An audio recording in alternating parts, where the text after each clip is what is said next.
Assalamualaikum warahmatullahi wabarakatuh. Perkenalkan, nama saya Nur Adila Jamhuri dengan NIM Y7012432. Saya dari kelas A, Praktikan Praktikum Analisis Farmasi. Pada video kali ini saya akan menjelaskan tugas pendahuluan uji linearitas dan rentang UVS paracetamol. Untuk lebih jelasnya, simak video berikut. Baik, uji linearitas adalah evaluasi kemampuan suatu metode untuk menghasilkan respon yang sebanding dengan konsentrasi analit dalam rentang tertentu.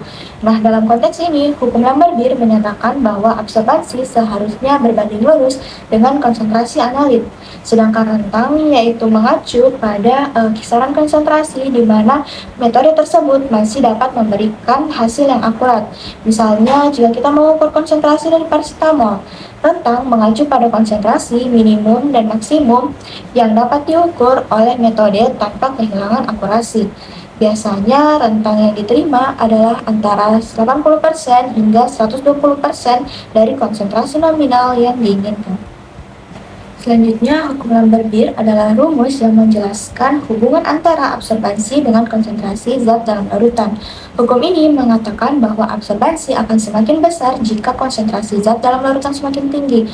Dengan menggunakan hukum ini, kita bisa menghitung konsentrasi zat seperti paracetamol hanya dengan mengukur seberapa banyak cahaya yang diserap oleh larutan tersebut. Hukum Lambert-Beer mengatakan bahwa absorbansi suatu larutan berbanding lurus dengan konsentrasi analit yang dihitung dengan rumus absorbansi sama dengan epsilon dikali B dikali dengan C, yang dimana A adalah absorbansi, epsilon adalah absorptivitas molar, B adalah panjang lintasan cahaya, dan C adalah konsentrasi dari analit. Berikut beberapa faktor yang dapat menyebabkan deviasi dalam uji linearitas dan rentang. Antara lain, yang pertama, kualitas kimia. Bahan kimia yang digunakan dalam eksperimen seperti standar paracetamol harus memiliki kemurnian yang tinggi untuk menghasilkan hasil yang akurat. Yang kedua, yaitu kondisi pengukuran. Suhu dan pH dapat mempengaruhi kestabilan larutan dan absorbansi yang diukur. Pelarut yang digunakan juga harus sesuai dengan sifat analit untuk memastikan tidak ada interferensi. Selanjutnya, yang ketiga adalah kesalahan dalam prosedur. Ketidaktepatan dalam menyiapkan larutan standar, pengaturan instrumen yang tidak tepat, atau penggunaan peralatan yang kotor dapat menyebabkan deviasi hasil.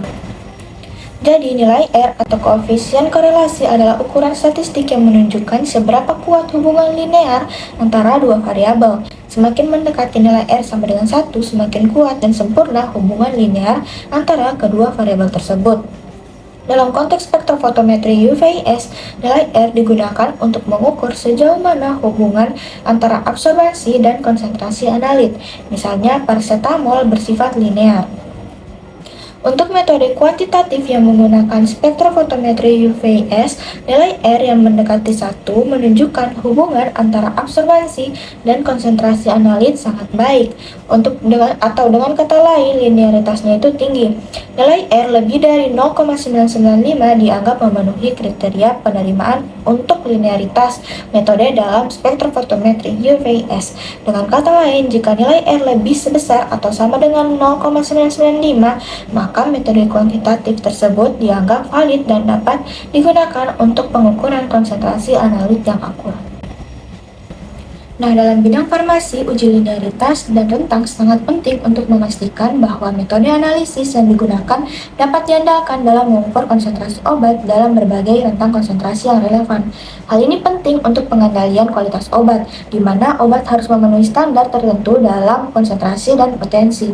Selain itu, uji linearitas memastikan bahwa metode yang digunakan tidak hanya dapat mengukur konsentrasi obat dalam kisaran rendah, tetapi juga dapat diandalkan pada konsentrasi tinggi.